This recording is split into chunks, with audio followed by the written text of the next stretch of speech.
Hey yo, what is up? Welcome back to World of Tanks. The CS-52 LIS is on sale, and that's why I'm featuring this tank on the replays today. We are riding with Colin Con, and he is in the CS-52 with full gold loadout. Now, I know a lot of people are going to say gold noob and whatnot, but I'm going to be fair and say that, you know, gold shells are in the game. That's what they're for. If you don't like them, then you don't play with gold shells. And if you like gold shells, you play with gold shells. If you can afford it, why not? It gives you the highest possible chance to get the best possible results. So that is my opinion on gold shells.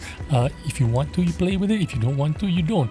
But I don't think it's fair that a lot of people are going to crucify anyone who plays with gold shells. All the best players in the world of tanks play with gold shells. So there is my opinion. Now, I made a video about the CS-52 as one of the top 5 premium tanks that you can use in front lines and do very well with it. In fact, it is one of the most important tanks in tier 8s. If I were to rank the CS-52, I would say it is the second most important tank in tier 8s behind the Progetto. I think Progetto is still number 1 tank in premium tier 8s. I think the CS-52 is number 2 and very close competitor to the Burrasque in terms of performance, it is just one of the best tanks for you to own in a premium tier 8 configuration. I would say easily the top 4 tanks are going to be a Progetto, CS-52, a Burrasque, and the fourth one might be a little bit controversial. I'd say it's a T-44-100, but easily the top 4 tanks. CS-52 is definitely in it. It has standard penetration of AP shells, 208 penetration, which is not the greatest, but it is certainly higher penetration than a Burrasque or a T-44-100. Progetto 46 has 212 penetration, so the Progetto 46 is slightly better in that sense, but the CS-52 does pack a power punch of 320 alpha damage over the Progetto, which is 240 damage. And I would say that the CS-52, that is one of the reasons why this tank is very important, because of that alpha damage that it can do. It can really hurt. It can really hurt you if it wants to. Yeah. And what else do I have to say about the CS-52? The reload time 9.20 seconds, kind of slow compared to a T-44-100, which is the only other single shot tank in the top 4 tanks that I'm presenting to you here. It is 2 seconds slower than the T-44-100 in terms of reload, but remember the T-44-100 only has 250 damage. This is 320 alpha, so this is where the this is where you earn your bucks, man. Make sure your shots count, and you will do 320 damage every 9 seconds. Of course, easily you can get this down to about 8 seconds reload time if you have BIA skills, if you're running vents, if you're running food. Super competitive tank around the 8-second reload mark. Shell velocity 980 meters per second. The aim time is 2.21 seconds. The Progetto aims in 2 seconds, so Progetto beats the aim time of the CS-52. Also, the T-44-100 aim time 1.92 seconds also beats the CS-52. The dispersion is 0.35, very similar to the T-44-100, which is 0.34. 0.35 dispersion means you can get this dispersion down to about 3.2 dispersion if you are, again, BIA skills, vents, and vertical stabilizers perhaps. Helps to get you to the aim a little bit quicker. Yeah, so the CS-52 You can see in this game, our friend Colin Con, so far not doing too great, only 1300 damage so far, but you can see him retaining just 100% of his hit points and managed to bounce off about 1000 hit points from his armor, which is one of the strong suits of the CS-52. The trollish armor, kind of like the T-44-100. It has the it has the kind of trollish kind of performance armor. It has 80 millimeters of frontal hull armor. The T-44-100 has 90 millimeters. Again, both these tanks have the sloped nose, so it makes bouncing off shells happen once in a while, I would say. The turret armor 190 frontally means it does bounce a little bit of damage, as well as it being sloped frontally. The turret does manage to bounce some shells just like the T-44-100 in terms of performance that way.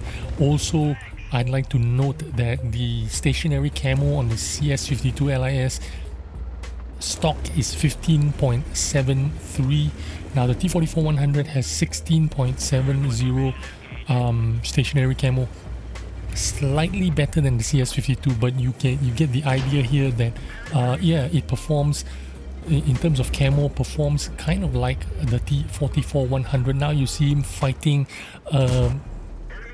a Super Conqueror with the stock gun. I pity this guy. He's getting sniped in the back of the head where the cupola is easily, and he is Colin Con here is firing full premium shells, so it's easily gonna penetrate if he connects the back of the turret. He's getting shot from the side. It looks like someone sniping from the middle of the map.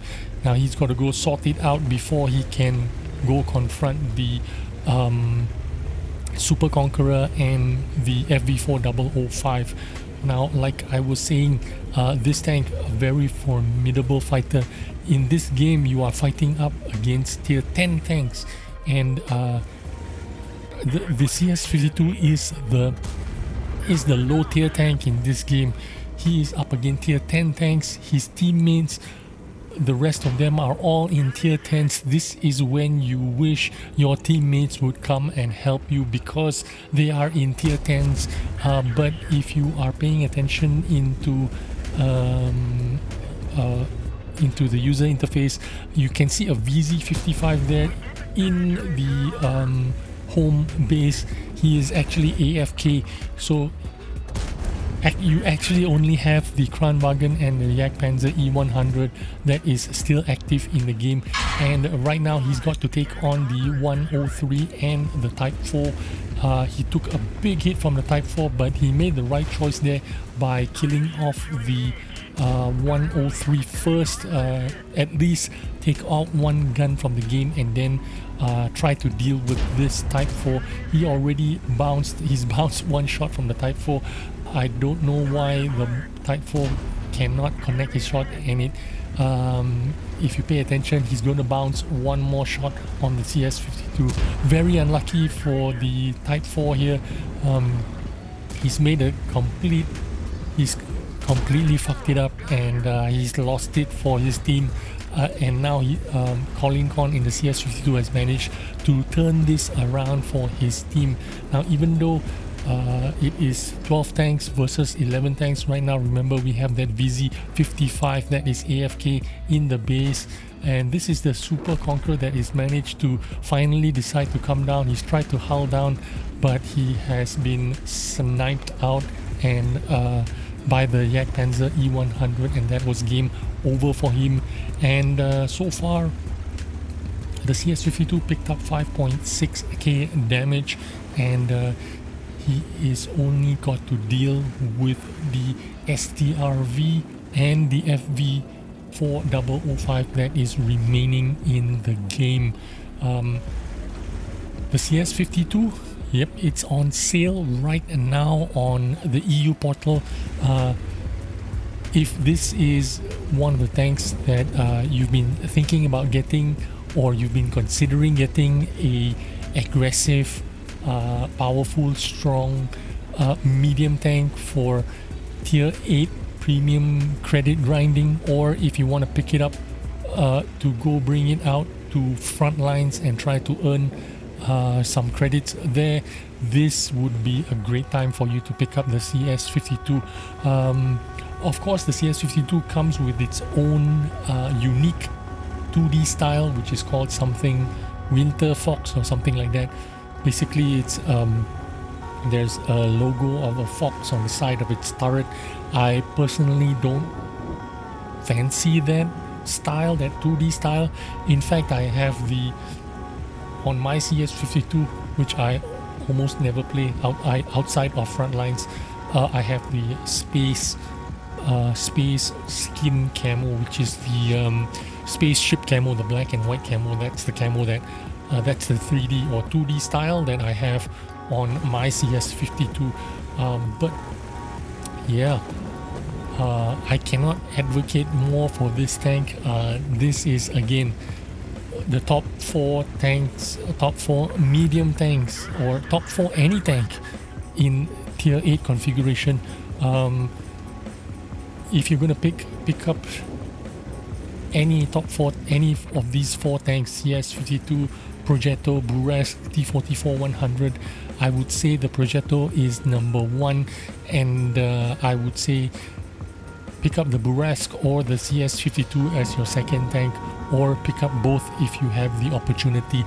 Super fun tanks to play, even in random battles, as demonstrated by our friend Colin Con here, but more so if you are in need of credit grinding in the frontline mode. This is a great tank for you to roll out with and earn lots of credits in frontline, because you know, these tanks are absolutely made for the frontline game mode. That is where not only you are just fighting tier 8 tanks, you know, tanks that are on the same level. You don't need to face tier 10 tanks. You don't need to fire premium shells 100% of the time.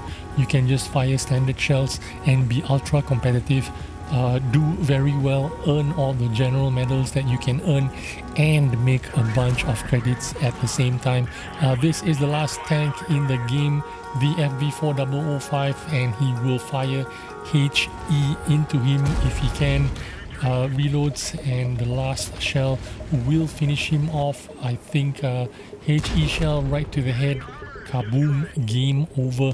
I hope you've enjoyed this replay and you're convinced enough that the CS-52 is going to be very good for you.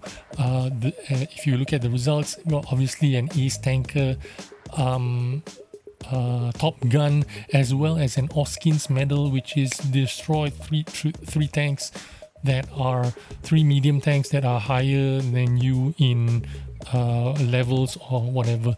But anyway, congratulations to Colin Con. Hope you enjoyed this video, and I will see you on the next one. Bye bye.